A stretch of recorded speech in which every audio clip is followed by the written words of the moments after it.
Mummy जी नमस्ते। अरे बहू, तू इतनी जल्दी कैसे आ गई मायके से?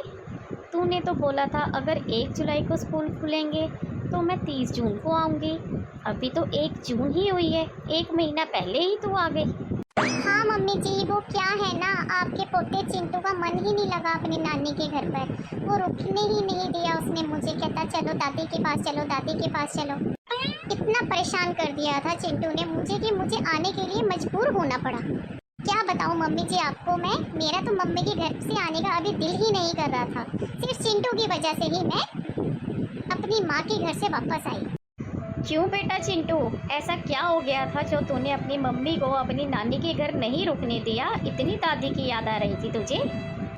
नहीं दादी, मम्मी झूठ बोल रही हैं। मेरा तो नानी के घर रुकने का अभी बहुत मन था। मेरा तो वापस भी आने का दिल ही नहीं कर रहा था। अब मैं क्या बताऊं, कल ही रात को भाभी और मेरी मम्मी की इतनी लड़ाई हुई कि मम्मी गुस्से में घर वापस आ गई। बहू, तेरी बनती भी है किसी से? ना तो अपनी सास से बनती है, ना अपनी भाभी से बनती है। वापस आ गई लड़कर, वहाँ से भी अब मेरे से लड़ाई करेगी। 1 महीना रह लेती, मैं भी चैन से रहती।